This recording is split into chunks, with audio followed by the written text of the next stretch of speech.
Good afternoon, everyone. I'm Jerome, Fletcher, the city manager here in Northport. She can't hear me in the back. Let me see. Is that better? There we go.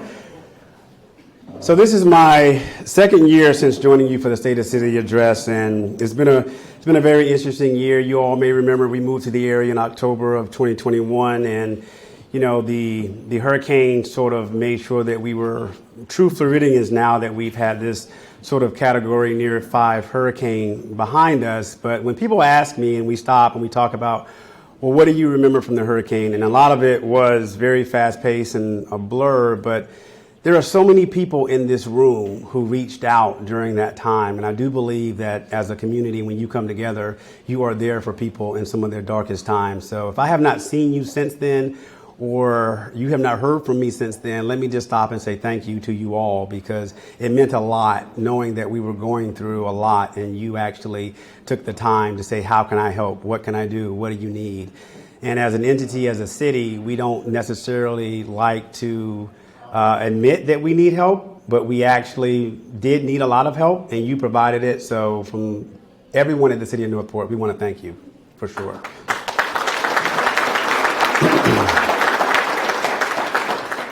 I'd like to also recognize the city commissioners who are here with us today, including Commissioner Phil Stokes, who was out of town today. We're lucky to have such a passionate group and dedicated to the mission of this city. They are representing all of Northport, and they make difficult decisions every single day to put this city in a position to succeed. And I think sometimes that gets taken for granted, and I'd like to recognize them all for the daily tasks that they incur. Bill Gunnan, as he said, with the Chamber of Commerce, thanks for organizing this event. You heard him say that we're partners. We appreciate, we value the relationship. We think this is important for us to stay connected for the same mission. And I think that working together, we're going to make this community the best community ever. And we want to also extend a special thanks to all our local business owners joining us here today. You are the lifeblood of our economy and the community. Between the COVID-19 pandemic and then the hurricane, we know things have not been easy for the last couple of years, but you all have persevered and continue to grow with our city. You recognize Northport's potential and you invest in our community as well. You just don't create jobs and provide services, but you give back your time, your talents, and your treasures to local causes, and you generously support our nonprofits. So give yourselves a round of applause, please.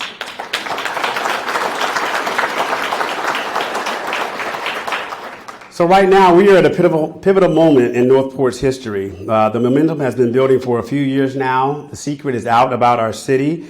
We've been on every conceivable national list of the fastest growing cities and desirable communities in the country. And no matter how you may feel personally about the growth of this city, that train has really left the station and there is no going back. Hurricane Ian was only a brief detour along the way, but we are once again moving ahead full steam. With Northport's population at up to 82,000 citizens now and well on its way to 250 during the build out, we need to do everything we can to foster that growth and to make sure that it happens in a sustainable and sensible way. We need to make the best decisions to achieve the best for the most, both now and in the years to come. We need to capitalize on the excitement and the promise that lies ahead and put in the work to put wins on the board. And that's how we're judging ourselves this year. Even though we had the hurricane, we will be measuring ourselves to make sure that the progress and momentum that we had last year is maintained. I cannot stress how important that is. And I hope you feel the same energy and excitement as I do when I look around our city. You know, everywhere I turn, I see the signs, and I mean that quite literally in some cases. Yes, the dream of so many Northport residents is finally becoming a reality with the construction of a new hospital here in the city. Our partners at Sarasota Memorial Hospital have stepped up to the plate and recognized the need for a first-class healthcare facility to serve our growing population. If you've been around Northport any length of time, you know the desire for a hospital of our own dates back years, even decades. So thanks to the efforts of the many individuals who lobbied the state to advocate for a Northport hospital, we're finally getting one. And actually, even better, we're getting 2 with plans in the works for an SMH facility to create a healthcare campus on a property of its own in Welland Park. This is going to be a game changer for our community in terms of job creation and economic development. And that's why it's one of our top areas of focus as a city in 2023.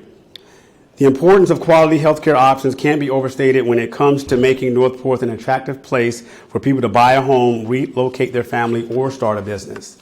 The new hospital will be a legacy project for Northport, and the city has pledged to do everything it can to help expedite the construction, including upgrading the utilities infrastructure at the site at Sumter Boulevard and I-75, as well as helping SMH go through the permitting process. The new hospital isn't the only sign that Northport is booming. We all know about the future of the Costco site and all the exciting shopping and dining options that are coming to Welland Park and the soon-to-open Anna Marie Oyster Bar. I'm glad to see our economic development efforts are bringing in some new restaurants to Northport. It is our job as a city to do everything we can to encourage and facilitate the economic growth and activity through the city and all of our 104 square miles. Our Neighborhood Development Services Department has been busy as quiet as ever, even breaking a steady stream of records and making sure that we have over 82,000 inspections handled last year and 20,000 permits issued in the last year as well. Our economic development team has been laser focused on marketing our city's various activity centers to the development community and ensuring that major employers know that Northport is ready for them. We are making sure that the available land in the city is primed for development by connecting necessary utilities. The City Commission has wisely invested grant funding towards the expansion of infrastructure in key areas of our city, which we know will bring a greater economic return as our tax base expands. Over the past year, we've also strengthened the city's relationship with the Economic Development Corporation of Sarasota County. Our teams are working side by side on achieving our aligned goals of business attraction growth, and we are excited about the progress in the months ahead. We have positioned the city to continue its path on economic development growth and the forward momentum of recent years. At the same time, we know that the Northport's economy has suffered greatly when Hurricane Ian struck in September. Ian has been called a once in a 500-year storm, and Northport experienced levels of flooding that no community could have been fully prepared for. The damage to our community was extensive, and with so many of our businesses being home-based, the impacts were more even amplified for our entrepreneurs. It is our responsibility to make sure that the city doesn't just bounce back, but we continue to push forward. Everything we do as an organization is guided by the strategic plan adopted by our commission and our 6 strategic pillars. This year, we've added a new pillar, and it's called Hurricane Ian Recovery. In addition to all of the other important projects and initiatives that we originally had on the plate, we are taking on the additional but essential task of helping our community fully recover from Ian's destruction. The city has engaged a team of consultants who are experts in long-term recovery and resiliency planning. They've been charged with enhancing our efforts as we seek innovative solutions to helping the community recover and be better prepared for future disasters. Just about everyone in Northport was affected by the hurricane in some way. Some of us had minor impacts and inconveniences. Others lost nearly everything. And for those families that struggle, the struggle has just begun. It really is a long-term recovery effort. The city has been working to connect citizens with resources they need in order to get back on their feet as soon as possible. The process can be time-consuming and even overwhelming, but we have been working hand-in-hand with our federal, state, and county partners every step of the way. We are thankful for the great working relationships we have established with our neighboring counties and municipalities, as well as many government agencies and nonprofits who came to our aid during the storm's immediate aftermath and have been helping us ever since. We're also thankful for our hardworking professional staff who have continued to meet the needs of our citizens every day. Many of them experience their own challenges, and as you did during Ian, yet they continue to show up to work and serve the people of Northport. That includes the brave first responders from our fire and police rescues who put their lives on the line in order to help people in danger and keep our community safe. The public works and utility crews who fix the damage of our roadways, our waterways, and our underground infrastructure. The solid waste team and the maintenance team and contractor crews who helped clean up the mess that included more than 2.5 million cubic yards of debris left behind from Ian. The customer service professionals who answered the phones and emails and fielded questions and service requests from the public. And the many staff members from all different city departments who found themselves in new emergency roles at our emergency operations centers or out in the field. These men and women exemplify everything that is right about local government and public service, and I am proud to have them as a part of our city team. When you see them, please thank them for their service. All of them, everyone pitched in to make sure that we got you to where you are today, and we're not done, but please show your gratitude wherever you can. Together with our emergency manager and the rest of our city leadership, we are capturing all the lessons learned from Ian and developing best practices and strategies for our community to be more resilient in the future. First and foremost, the storm only highlighted the needs for projects we've already identified as high priorities.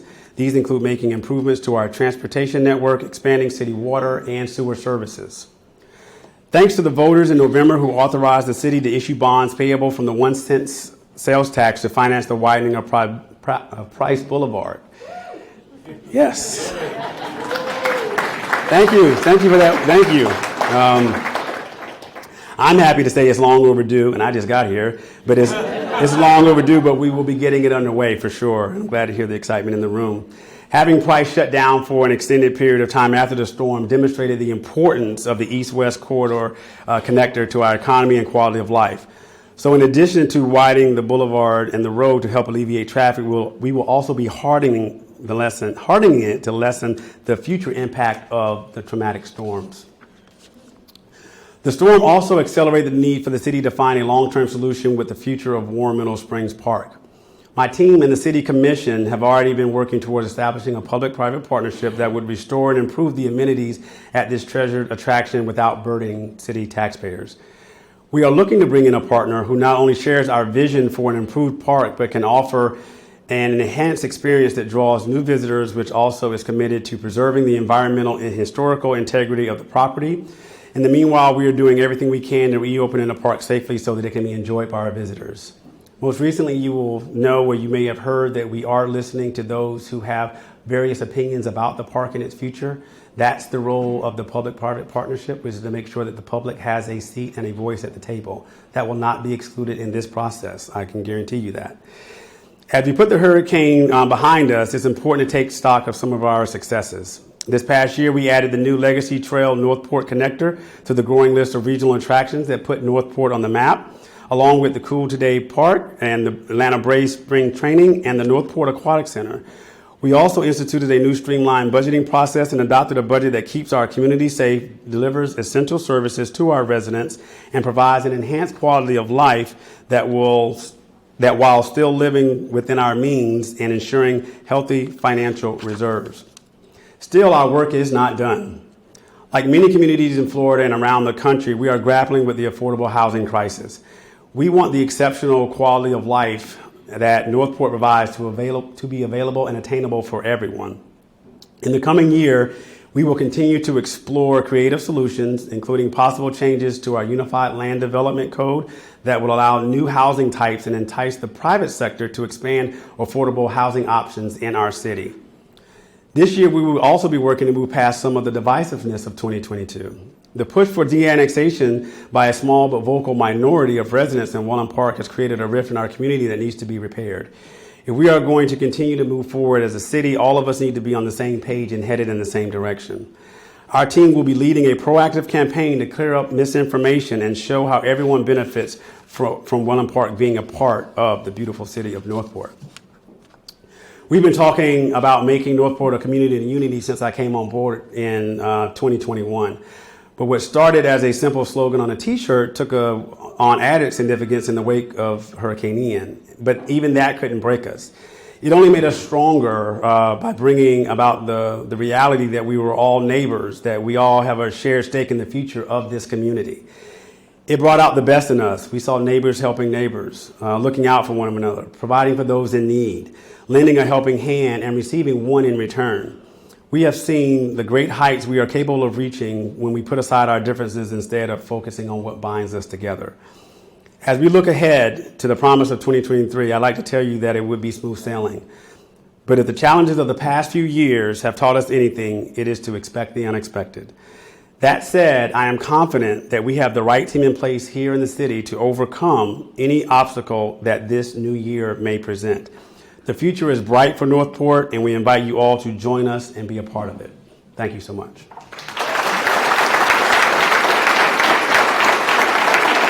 All right, y'all shine me again. Jesus.